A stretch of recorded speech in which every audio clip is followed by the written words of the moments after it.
Do you guys want to take some questions or anything? You feel ready? Huh?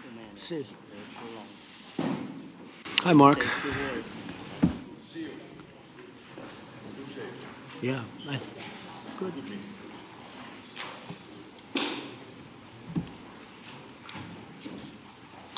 Well, thank you very much.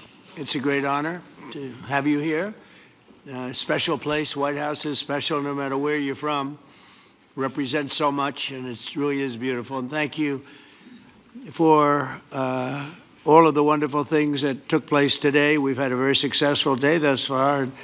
Important discussions as we work to end the killing and stop the war in Ukraine. We're all working for the same goal, very simple goal. We want to stop the killing, get this settled. I've just had the honor of being with President Zelensky and all of the discussions that we've had. We covered a lot of territory, and I spoke indirectly with President Putin today. We're going to call President Putin right after this meeting. I'm sure we're going to have a solid meeting, good meeting, maybe a great meeting, and we're going to try and work out a trilat after that and see if we can get it finished, put this to sleep, because this is not since the Second World War has there been anything like this. So I'm honored to welcome NATO Secretary General Mark Rutte, who's a great gentleman, great political leader in Europe generally, but now he's the NATO Secretary General, and you're doing a fantastic job. Thank you very much, Mark. Prime Minister Starmer of the United Kingdom, our friend and my friend, and doing really well. And people like him a lot. We all like him. Everyone knows President Macron of France, who's been with me from the beginning, one of the first people I met as a foreign dignitary, and I liked him from day one. And I like him even more now. That's pretty good. That's unusual. That's a pretty unusual thing.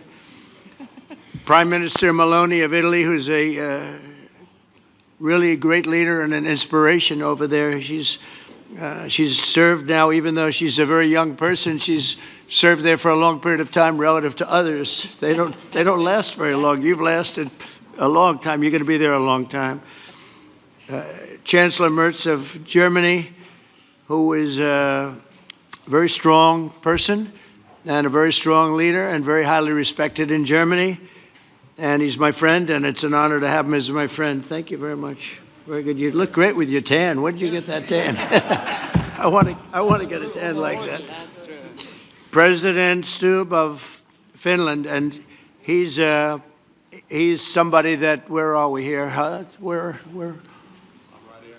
Oh, you look better than I've ever seen you look. But you've done a great job, and we wanted to have you here because you're somebody that we all respect. And you've had a lot to do with the success, I think, and the potential success. And thank you very much for being here. We appreciate it. And the President of the European Commission, Ursula von der Leyen, who is somebody that we just made a big deal with all of those countries. I don't know. I think you might be more powerful than all these guys at this table. I don't know. But we had a great negotiation, and you're respected all over the world. So I want to thank you very much for being here. It's a great honor to have you. The Alaska Summit reinforced my belief that while difficult, peace is within reach, and I believe that in a very significant step, President Putin agreed that Russia would accept security guarantees for Ukraine, and this is one of the key points that we need to consider, and we're going to be considering that at the table also, like who will do what, essentially. I'm optimistic that collectively we can reach an agreement that would deter any future aggression against Ukraine, and I actually think there won't be. I think that's even overrated, largely overrated, but we're going to find out. And I think that the European nations are going to take a lot of the burden. We're going to help them, and we're going to make it very secure. We also need to discuss the possible exchanges of territory, taking into consideration the current line of contact. That means the war zone, the war lines that are pretty obvious, very sad, actually, to look at them. And negotiating positions. President Putin, also, you have President of Ukraine, who is, you just met a little while ago, and we're going to try and get a three-party meeting, maybe as soon as we can. And I have a feeling you and President Putin are going to work something out. Ultimately, this is a decision that can only be made by President Zelensky and by the people of Ukraine working also together in agreement with President Putin. And I just think that's very good things are going to come of it. So I hope we have a good meeting. And if we can have a good meeting, I'll set up a meeting with President Putin. And if you'd like, I'll go to that meeting. And not that I want to do that, but I will do that because we want to save a lot of people from dying. A lot of people are dying, and we got to save them. We've got to save it. 5,000, 6,000, 7,000 people sometimes a week. All of us would obviously prefer an immediate ceasefire while we work on a lasting peace, and maybe something like that could happen. As of this moment, it's not happening, but President Zelensky and President Putin can talk a little bit more about that. You know, in the 6 or so wars that we stopped, we haven't had a ceasefire. And so I don't know that it's necessary. You can do it through the war, but it would be, I like the ceasefire from another standpoint. You immediately stop the killing. But I believe a peace agreement at the end of all of this is something that's very attainable, and it can be done in the near future.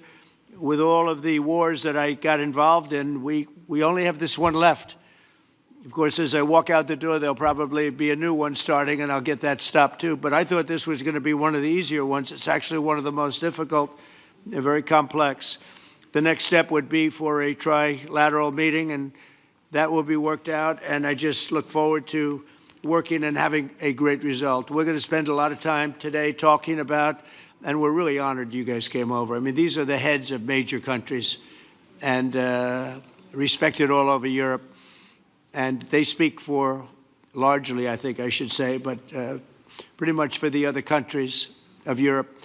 And we will come to a resolution today, I think, on almost everything, including probably the security. And that's pretty much the story. I'd like to say, Mr. President, would you like to say something? You have the media. If you want, you could come over and you could stand, you could use mine, or you could just turn around, whichever you feel comfortable with. Thank you so much. I can speak without microphone. Thank you so much. I think that we had very good conversation with President Trump. Very good. And it really was the best one. Or sorry, maybe the best one will be in the future. But it was really good. And we spoke about very sensitive points. The first one is security guarantees. And we are very happy with President that all the leaders are here, and the security in Ukraine depends on the United States and on you and on those leaders who are with us in our hearts. They have been online before yesterday, and etc. So a lot of countries on the side of Ukraine, our people, and